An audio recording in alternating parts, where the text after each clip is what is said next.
प्रिय विद्यार्थियों, आज हम बाजार की संरचना, बाजार के प्रकार और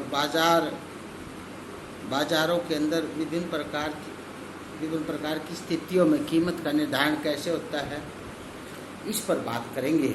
और सबसे पहले हम बाजार क्या है, बाजार की परिभाषा और बाजार की जो परिकंडीशंस हैं उनके ऊपर बात करेंगे। तो बाजार का मतलब अर्थशास्त्र साधारण बोलचाल की भाषा में जो बाजार है उसका मतलब है कि एक स्थान विशेष जहाँ पर विभिन्न प्रकार की वस्तुओं को बेचने वाले विभिन्न लोग, क्रेता और विक्रेता इकट्ठे होते हैं, उसको हम बाजार मानते हैं। लेकिन अर्थशास्त्र कहता है कि बाजार ये नहीं है। बाजार का मतलब है किसी क्षेत्र विशेष से जहाँ क्रेता और विक्रेता किसी वस्तु विशेष को बेचने और खरीदने के लिए एक दूसरे के संपर्क में होते हैं, उसको हम बाजार कहते हैं। बाजार के लिए जरूरी क्या है कि जब बाजार के लिए जो जरूरी है वो है एक क्षेत्र विशेष होना जरूरी है। जैसे भारत में गेहूं का बाजार, भारत के अंदर चीनी का बाजार, भारत के अंदर कार का मार्केट, फिर उसमें क्रेता और विक्रेता का होना जरूरी है कि क्रेता वस्तु को खरीदने वाले हैं और विक्रेता बेचने वाले हैं, यानी कि उत्पादक और कंज्यूमर। इसमें एक वस्तु होती है। बाजार का मतलब ये नहीं है कि विभिन्न प्रकार की वस्तुओं के सभी क्रेता और विक्रेताओं को मिला के हम बाजार कहते हैं, नहीं। बस बाजार अर्थशास्त्र में बाजार किसी एक वस्तु का होता है। जैसे चीनी का बाजार, कार का बाजार,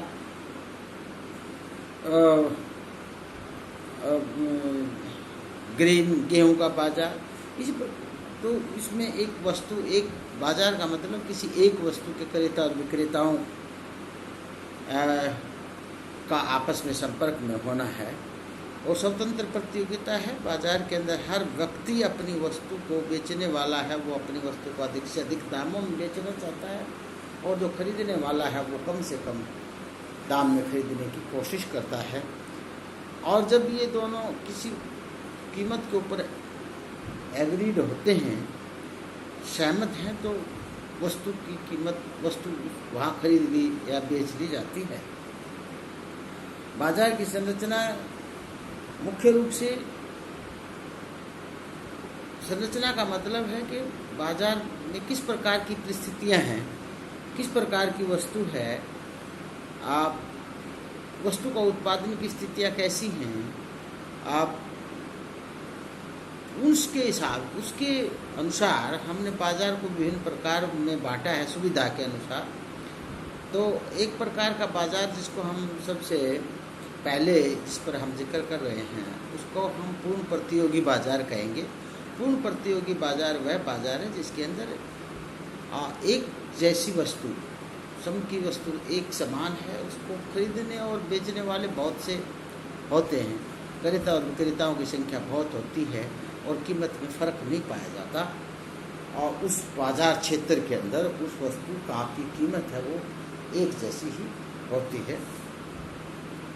नंबर 2, एकाधिकारी बाजार है। एकाधिकारी बाजार का मतलब है एकाधिकारी का मतलब है मोनोपोलिस्टिक मार्केट। मोनोपोलिस्टिक मार्केट वो मार्केट है जिसके अंदर वस्तुएं विभिन्न प्रकार की हैं। जैसे हम कार लेते हैं तो कार की विभिन्न प्रकार की कारें हैं और सबकी अपनी अपनी कीमतें हैं।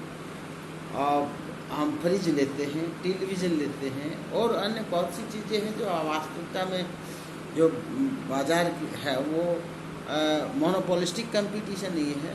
अब air conditioner, fridge, TV, mobile phone, ये सभी मोनोपोलिस्टिक कंपटीशन है। सबकी अपनी अपनी कीमतें हैं, सभी अपने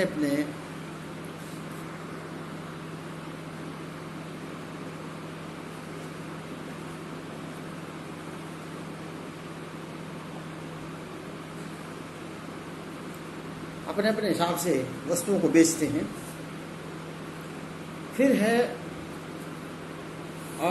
एकाधिकार बाजार के अंदर सबकी अपनी अपनी कीमतें हैं। एकाधिकारी प्रतियोगिता कहते हैं इसको हम, एकाधिकारी जमा प्रतियोगिता, यानी कि एक वस्तु को पैदा करने का हक मुझे ही है। जैसे मैं कोई साइकिल बनाता हूँ तो साइकिल का रंग रूप और उसकी शक्ल सूरत है वो पेटेंट करवाता हूँ, और उस प्रकार की कोई दूसरा अन्य चीज़ नहीं बना सकता। लेकिन साइकिल बनाने से मैं किसी को रोक भी नहीं सकता।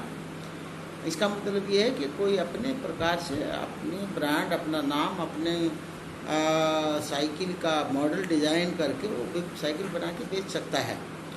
तो इस प्रकार हज़ारों साइकिल मेकर हैं मार्केट के अंदर, तो वो सभी की अपनी अपनी कीमतें हैं।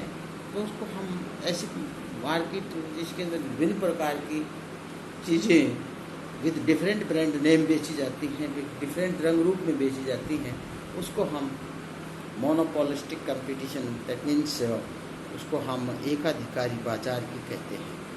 तो इस प्रकार का जो बाजार है उसका हम अगले चैप्टर में विस्तृत अध्ययन करेंगे। इसके बाद जो खास बात है अर्थशास्त्र के अंदर जो बाजार की, उसका अगली प्रकार है एकाधिकार, मोनोपोली मार्केट। मोनोपोली का मतलब, मोनो मीन्स एक, पोली मीन राइट।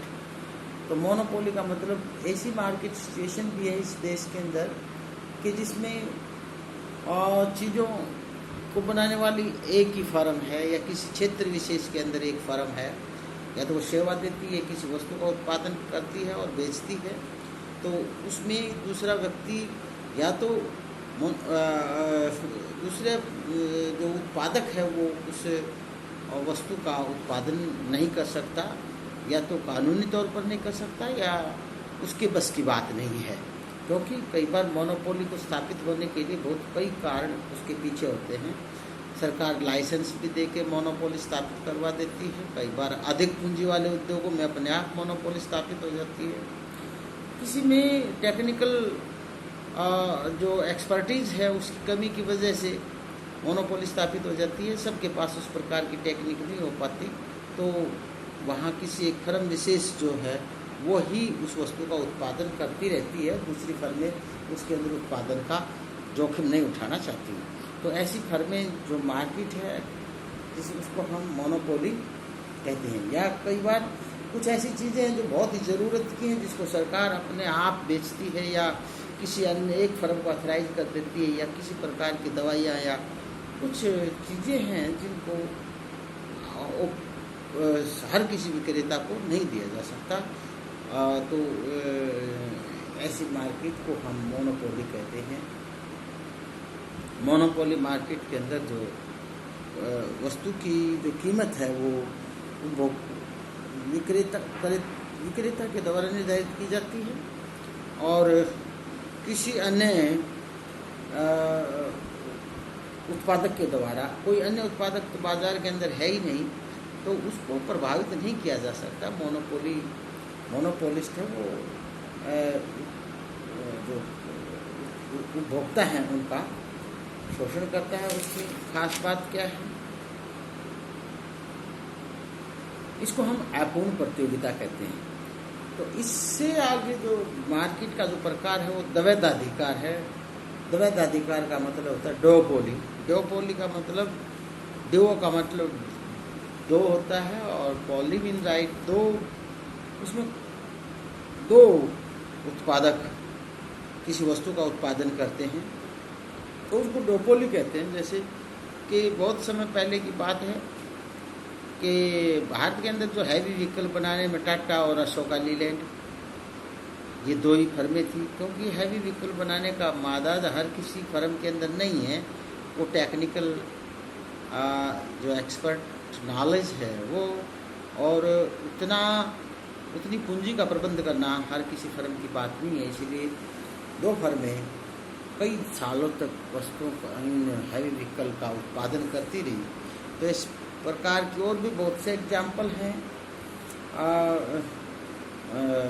द्वैधाधिकार के। तो इस प्रकार की सिचुएशन को हम डुओपोली कहते हैं। इसके अंदर जो उत्पादन और वो वस्तु का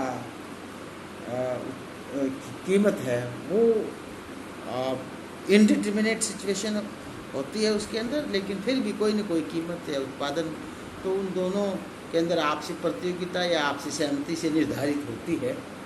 फिर है ओलिगोपोली। ओलिगोपोली एक वो मार्केट होती है जिसके अंदर कुछ फर्में 2 से ज़्यादा होती हैं और 10-20 के 10 मोस्टली 2 से 10 के बीच होती हैं फर्में, और वो किसी ऐसी वस्तु का उत्पादन करती हैं जिसको छोटी मोटी फर्में नहीं पैदा कर पाती। और जैसे भारत के अंदर कंप्यूटर बनाने वाली हैं, या भारत के अंदर कार बनाने वाली हैं, वो सभी ट्रक बनाने वाली हैं। इस प्रकार की जो बहुत सारी फर्में हैं जो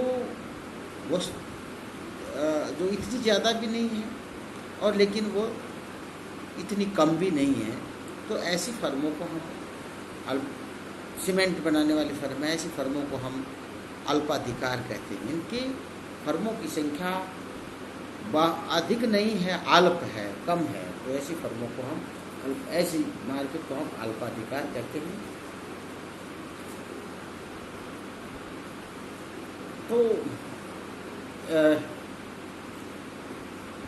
अल्पाधिकारी जो बाजार है उसकी मुख्य विशेषताएं हैं, विक्रेताओं की अल्प संख्या होती है, परस्पर निर्भरता है एक दूसरे की, यानी कि एक फर्म दूसरे फर्म के उत्पादन और कीमत के डिसीजन से प्रभावित हुए बगैर नहीं रह सकती।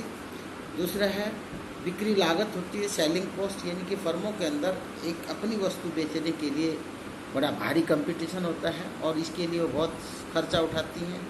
वो टेलीविज़न के ऊपर भी वो visual print media and other type of advertisement वो करवाती हैं, जैसे भी पोस्टर लगाना, होर्डिंग लगाना, टेलीविज़न पर देना, प्रिंट मीडिया अखबार के अंदर देना, और आजकल आप देखते हैं कि भाई नेटवर्क के ऊपर डालना अपनी वस्तु की। तो बिक्री लागत भी होती है, उनमें समूह का व्यवहार, इनके हर फर्म है वो सभी फर्मों के समूह के व्यवहार से प्रभावित होती है। अगर एक फर्म उसको अपनी कीमत और उत्पादन की मात्रा में परिवर्तन करती है तो दूसरी फर्में निश्चिंत नहीं रह सकती, वो फर्में भी कुछ ना कुछ करेंगी और उनकी मजबूरी है, उनको करना पड़ेगा बाजार के अंदर अगर रहना है तो।